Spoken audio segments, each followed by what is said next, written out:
My first question for you is, I mean, this kind of came out of nowhere yesterday, right? The earthquake in Russia, obviously affecting us here. How did you feel about the preparation process? Did it go smoothly? It did. Every time we have an event like this, we do an after action review and we try to learn a lesson from it. And we've had several of those in the past few years. And the changes that we made streamline the process of information gathering and dissemination to our partners and therefore to the public as well. And I feel like it went pretty well. I feel like we were able to gather pertinent information pretty quickly and then make that information available fairly quickly. So I feel like that component of it is starting to get pretty smooth. You mentioned that you try to make these moments a learning experience. So if you had to say maybe one thing you learned this time around, what do you think that would be? Me personally, um, I've learned that we do need a little bit better contact with our partners, our city partners. I feel like that may be one of the places we'll go. We haven't had our after action review yet. I try to gather those lessons from other partners as well. But I feel like we've got some work to do yet there. I feel like we did a pretty good job with outreach to the public without causing a panic. Because it was an advisory, we didn't do a full alert. So we pushed most of that information directly from NOAA. So it's good information, it's on time. We pushed that directly to the public, mostly through Facebook and other social media. Of course. As of now, we're still under the advisory. That after action meeting you're discussing, is that kind of when we're through with this, and then you kind of talk with your team, things like that? That is correct. Yeah, that will probably happen later this week or early next week. Gotcha. A lot of people, and I don't know this yet because I haven't talked to the public, but I'm going to do that after we're done here. I think people are going to think that this didn't happen or that the waves didn't come in, which they did. The waves Yes. did come in. I don't think we see much on the surface level, but there is some stuff there. If this was a larger event, do you feel that your preparation would have been enough to have the public and everybody prepared in the correct way? Yes, because this was a distant tsunami, we had a really good lead time. We had several hours of lead time. So should we found that an evacuation was required, we would have had plenty of time at least to get people into a safe area. So in this instance, yes, I feel like we had a really good lead time on it. We had good information from NOAA. We had timely information. Had this been a local tsunami, we may have only had minutes, and that's a big difference between local tsunamis and distant tsunamis. The local tsunamis, your only warning may be the earthquake, and then you may have a wave arrive in just minutes. So in this case, yes, we had really great lead time on it, and had this been a wave of 2 or 3 meters, had this gone into the warning territory, we would have had plenty of time, I feel, to get that information disseminated and help get those people to safe areas outside of the inundation zones. You mentioned the one thing you might work on would be the communication between you and city partners. What about other partners through this process, such as the National Guard or anybody else? How has the communication been with other agencies? So we don't have an operational National Guard armory here on this portion of the coast. So Okay. communication with them is generally after an event if we need resources, which is, it is what it is. Our communication with the Coast Guard is pretty quick. We have a direct line to them. Their basic mission, though, is securing their own resources prior to the event, and then after that, they operate in whatever mission capacity they're capable of. But then again, they're in an inundation zone, so it's kind of 50-50.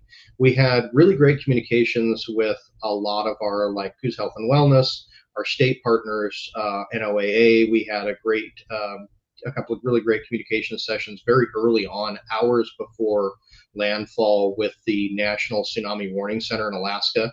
So I feel like we got the information, but it's one piece at a time. We did have great communication with Bandon. We did have pretty good communication with Charleston. We had fairly good communication with Coos Bay, North Bend. I just feel that we could do it more efficiently next time. How do we get there? How do we get to the more efficiently? Because the next time we get a tsunami warning, it might not be this calm, let's say, in the water. Policy and procedure, honestly, that's where lessons learned come into effect. We are, as emergency management as a whole throughout the entire country, is just now really starting to jump on the technology train. For instance, this meeting we have here, our EOC in this instance ran virtually, so we were able to spin up a Zoom call, get information disseminated very quickly, and move on. And it's just a matter of maybe drilling. People need to be used to that. This is all very new since COVID, so this technology has only really been mainstream in emergency management for about 4 or 5 years, and it's simply repetition. We have to practice. And so, in the after action reviews, one of the things that we will probably bring up for future reference is drills for those kinds of technology, which is part of our program at emergency management here in the county. Gotcha. Awesome. I'm new to the community, as you know. In terms of maybe other natural disasters or things that have happened, have we dealt with worse than this during your tenure here as the emergency manager? No, not during my tenure. I know that we have, Bandon has had large wildfires. So far, we've been pretty lucky, but we do keep on it. We did have a pretty large wildfire in 2020 that could have caused much more damage than it did. I was not here then, so I'm not sure really how they reacted to that. But we keep a solid eye out. I have meetings morningly with NOAA for fire weather outlooks. We have regular contact with CFPA, which is our forest fire protection agency. Kind of keeping an eye on their concerns and what's going on there. We, as the county emergency management, we're responsible for unincorporated areas, so we are in contact with a lot of the smaller communities that are out in those wildfire affected areas, or what could be wildfire affected areas, and we try to keep an eye on that and have things sort of prepared for them. Outside of that, I know this year winter storms really hit us hard. We had quite a bit of rain, which caused a lot of road failures, culvert failures, and quite a bit of flooding. So we've been working on, a better response framework for that with the state, because I think the state kind of got blindsided with that between us and Douglas County, who had it much worse than we did. But by and large, we've done pretty well. You mentioned the response to the public. You were happy with the way things got out and not causing, craziness among the general public. What do you think is the most important note for people to be aware of now that we've kind of gone through the entire process of watch to advisory? We didn't get to warning, and hopefully we don't, but what do you think is the most important piece of knowledge for them to know? Honestly, situational awareness, where you are, what the risks are in your area, how to evacuate that area if needed, whether or not to evacuate that area if needed. There's a website called KVAL that has all of those evacuation maps readily available. And it's good for the public to know, if you're at work or if you're at home or if you're at school, do I need to evacuate? If I do need to evacuate, where do I need to go? If I have, a wildfire, do I need to evacuate? When I need to evacuate, where do I need to go? What do I need to grab? Preparedness really starts in the home, and people that, families or individuals that get together and make those decisions and get that information early on have much better outcomes in the long term. Awesome. I spoke with the Coast Guard yesterday about their proceedings in terms of how they handle this, from the watch to the advisory to the warning. What were your steps to take in this instance yesterday when things kind of started getting going? So we get generally several tsunami watch alerts a week, and we take them all very seriously. We will go through and look them up, get with NOAA and make sure that they don't have any real concerns about it. And that could just be reading the alert that comes out. Their alerts are actually pretty verbose, so they've got a lot of really great information in them. If they just don't believe we're going to have any impactful event here on the coast, we'll kind of keep an eye on it, honestly, even if it seems like, maybe nothing is going to happen. But with this one, there was some concern with them. They did go ahead and put us in a watch, which that generally means, okay, we've had an event that could generate a tsunami. the NOAA really believes something might happen. And then we just start to we gather information. We get with NOAA, we get with our partners. There's a whole website full of tsunami watch buoys. We start to, gather a situational awareness, learn where that earthquake came from, figure out what's between us and that, and actively monitor those. When it went from a watch to an advisory, then we started to try and gather information on wave size, duration, landfall times, things like that. And it would have been the same with a warning. And those decisions, those data points help us make the decision as to whether or not we should push much larger messaging. We do have the ability to put a message out to cell phones and all landlines and things like that. And with an advisory, it's less than a meter, less than 3 feet. So the concern there is simply people that are going to be in the water. If this had been daytime, we might have thought about pushing some localized, cell phone alerts and things to those areas to advise people, hey, look, at this time, it's not going to be safe to swim. Think about, coming off the beach. But at 11:45 at night, there probably isn't going to be a lot of people swimming down there. But we did go ahead and push messaging. We did get with the Parks Department, the state parks. They were advising people of the same messaging. Hey, look, this is when it's coming in. Here are the areas that are off limits. And the same with the city of Coos Bay and the community of Charleston. Those areas, sort of spread that messaging.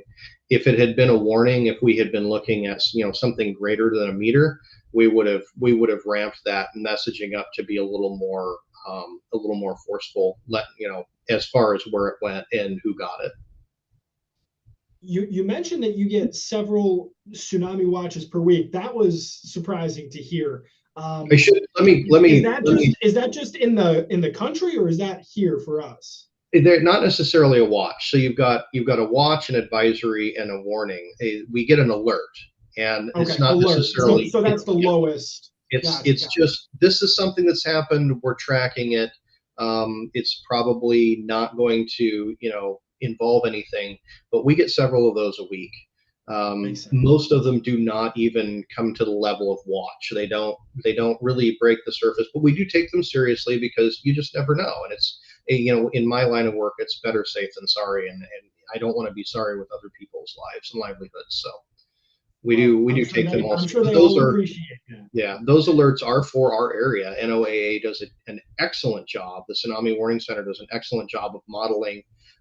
They were almost spot on with the wave height that we saw in Charleston. So they do an excellent job of making sure they know what's going on when it's probably going to go on. You kind of answered my question a little bit in terms of the approach. So this was slated to happen obviously later at night. You mentioned that things might have changed a little bit in terms of alerting the public if it was more during the day. So did it change your approach, knowing that this was set to happen around 11:45 p.m. last night? Yes, absolutely. If this had been midday on a weekend, we would have probably taken a little more forceful approach. We would have probably targeted some of those cell phone alerts to the areas where people would probably be in or around the water, especially since this happened just after low tide. So we would be looking at places in Charleston where people might be crabbing or fishing, or people on the beach that might be fishing or swimming or recreating there. We would have probably lumped those in and done an actual forced cell phone alert just out of an abundance of caution. So we've gotten through this process now. I know we're still under the advisory. Hopefully it goes away soon and we can move on from this. But are you in a situation now that you feel more prepared for the next one? Oh yeah. Yeah. We always, like I said, we always try to take lessons learned. And I feel like we did a really good job this time. We had great data. We made great decisions. We had good decision points to work on. And I feel like, next time we'll have even better decision points to work on. NOAA and the National Tsunami Alerting Center, they do the same thing. So they're going to look at this all with us and say, hey, we could have done this a little bit more efficiently. And then, the next time we'll just get a little better and a little better. It's very much like, a sports team. We work very hard every time to learn, what our weaknesses are so that we can attempt to alleviate them. And in most cases, we do fairly well with that. That's awesome. Great to hear. Is there anything else you'd like to mention in terms of what the public should know, or anything else in terms of the tsunami advisory that you think is important? Not at this time. I think that for the most part, we're probably out of the woods. If that changes, we will definitely start alerting again. Like I said, transparency is kind of our tool. So we will do the best we can to make sure that if the situation changes, if we have a viable change in situational, liquidity, we will go ahead and push that out. We do want to make sure that the public is prepared with the best information they can have. Thank you so much. And just for the people who are watching, we are at 10:17 Pacific Standard Time right now, where hopefully this comes to an end very soon. Thanks so much, Chip. Appreciate you. Yep, you too, man.